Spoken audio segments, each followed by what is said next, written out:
Ed or I said, well, what were you doing in Pittsburgh? And Henry kind of smiled his little smile and said, well, you're not going to like this.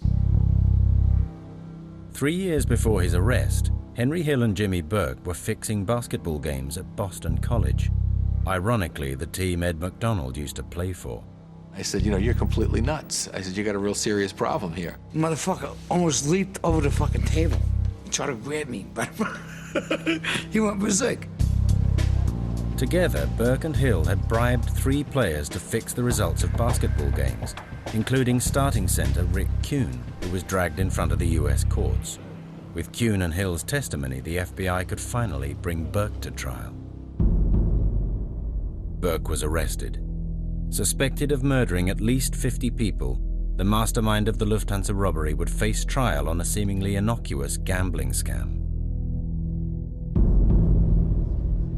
And on the 27th of October 1981 began the U.S. versus Jimmy Burke. The courtroom was packed with media, with organized crime figures, and with people who were interested in the case.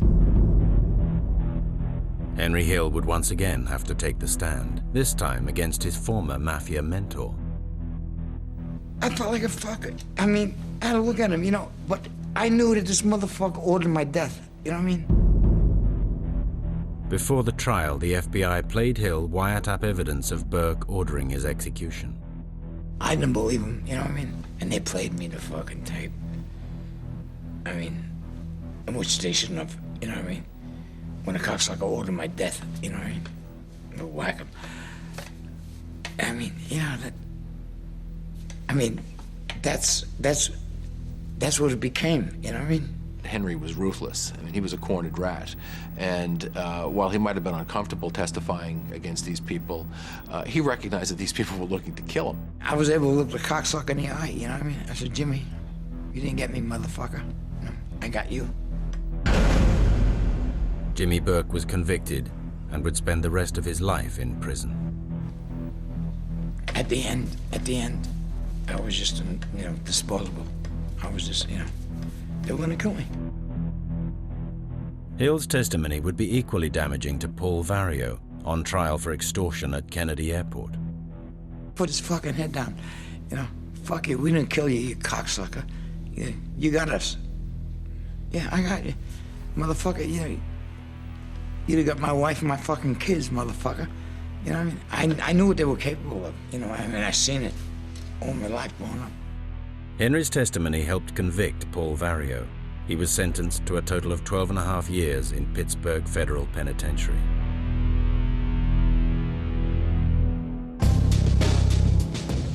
Behind bars, Jimmy Burke organized a relentless campaign to have Hill found and executed. He would have been just mutilated for what he had done. Henry Hill would spend the next 25 years running for his life. In 1980, Henry Hill became a government informant, betraying his childhood friends Jimmy Burke and Paul Vario, condemning them to spend the rest of their lives behind bars. I beat them to the punch. You know what I mean? I did. Burke had issued a multi-million-dollar contract on Henry Hill's life. There would be plenty of takers. They were gonna kill me. Or kill my wife, or kill my kids, or, you know, I mean, anything to get to me. They would all love to make their bones killing Henry Hill.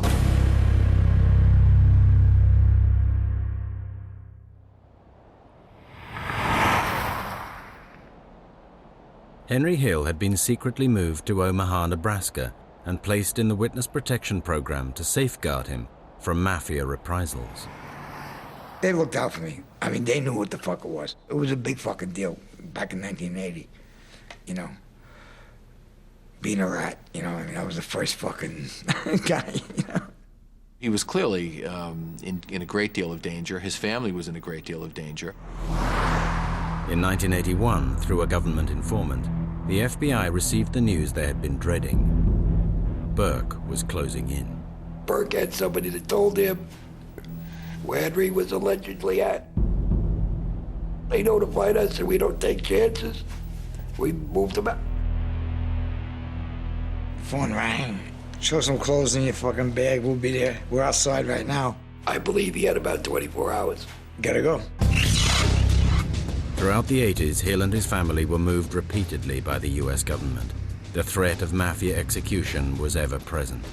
He was in a great deal of danger, and this contributed in many ways to his alcoholism and his drug addiction. He became highly addicted to cocaine and heroin and you name it. And Henry's drug addiction was about to lead him into the arms of the mafia.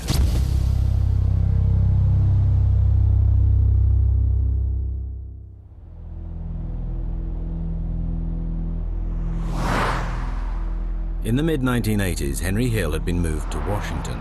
With a serious addiction and mounting debts, he returned to his life of narcotics dealing.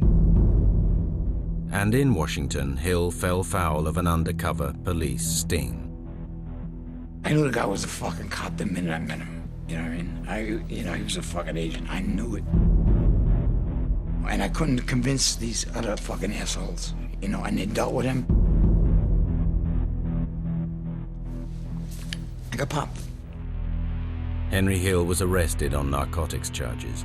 Worse still, he had lost his witness protection status through 7 years of continually breaking every rule in the program. The witness protection program failed, in my view, for Henry because Henry is a weak person. He wasn't able to discipline himself and to change his life. Passing bad checks and calling home back to New York, which was a no-no. That was forbidden. Don't use the phone. Go fuck yourself. You know what I mean? Fuck out of here. It's not so much that the program failed Henry as that Henry failed himself. And his usefulness for the government at that point was pretty much at an end. He had already given up everything he had to offer to negotiate. He had nothing left. It was a strong case. He went to trial. He was convicted. Things couldn't have been worse for Hill. Awaiting sentencing, he was sent to Terminal Island in California, a prison populated with mafia inmates. When he arrived, he found out that there were members of the East Coast Mafia who knew who he was and what he had done to their guys back east. They were doing time there, They were doing life sentences and fucking 20 years and all this other fucking shit. Well, they tried to kill me. 2 attempts were made on Hill's life. And though his usefulness to the government was over, Ed McDonald came to his rescue one last time. I wrote a letter because I thought it was only fair to talk about the convictions and the cases that he had contributed to. The judge waved the letter in front of the prosecutor and said that because of what Henry had done and because of the pressures that he was under, he was going to sentence him to a probationary sentence. I had to do another year in drug rehab, and they sent me to this fucking, place where I, supposedly got rehabilitated. Finally, Hill received some good news. Wise Guy, his autobiography co-written with Nick Pileggi, was to be made into a Hollywood movie. Scorsese called me. He wants to do the movie. Get the fuck out of here. Yeah. He's gonna give you $500,000. I say, okay. Another fucking payday, I mean, seriously, $500,000. Henry had to work hard for his money. Robert De Niro constantly phoned him for advice on how to perfect his portrayal of Jimmy Burke, ironically the man who wanted Henry dead. He's on the fucking phone constantly. I mean, like fucking 7-8 times a day. He wouldn't leave his fucking trailer without talking to me twice. Jimmy needed it. How did Jimmy hold a cigarette? I thought he was a fucking nut job. When filming had finished and De Niro had left Henry alone, he was smuggled onto the Warner Brothers lot for a secret screening of Goodfellas. I mean, how could you imagine yourself, on a fucking big silver screen, you know what I mean? And it was me, you know what I mean? This fucking kid nailed it. I had a lot of fun. I had a lot of money and all that fucking, insane fucking shit. But yet, at the end of the fucking night, I slept with a pistol in my fucking pillow. Throughout the making of Goodfellas, the threats on Hill's life and his life on the run continued. But the main threat ended on the 13th of April 1996, when Jimmy Burke died of lung cancer in prison. It was a fucking relief, you know what I mean? And the same with Paulie when he died. You know what I mean? It was a fucking relief because I knew, Paulie I knew wouldn't kill me, you know what I mean? Paulie wouldn't have killed me. But I knew Jimmy, on his fucking deathbed, I'm sure that he said, make sure you get fucking Henry. You know what I mean? I knew Jimmy. When Burke died, that was the end of the fear of New York. But that was far from the end of his problems.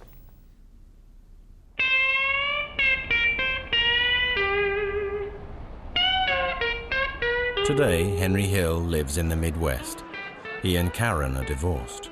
The money from Goodfellas is spent, and he makes a living as a chef in a small Italian restaurant. For the most part, he never breaks a promise unless it has to do with alcohol. And if it has to do with alcohol, he'll break it. I'll say this to this fucking moment. I mean, you know, I don't like being sober. I don't. I've heard him that many times. All I really want to be from here on out is the best damn drunk in the world. He is plagued by his addictions and haunted by his former life. Living a lifestyle where he lived by a code and broke it, I'm sure came into it. He also continues his life of crime. This last deal, he goes through the security at the airport with drugs in his carry-on bag. I mean, how dumb is that? I think what you see of Henry today is what you'll see of him the rest of his life. He'll be in and out of trouble. I don't believe he can ever turn his back on it. Is it possible that Henry will find redemption and walk the straight and narrow? You know, stranger things have happened. He's getting near the end now, and it's quite possible that as he looks at his final days, he might get religion, but I wouldn't bet on it. I'm on borrowed time, and I'm happy. I am, believe it or not. I mean, it's fucking sick as it sounds, you know, and as fucked up as my life was and is going to be, you know, probably the fucking day I die. But I don't hurt nobody anymore, you know what I mean? And I don't hurt.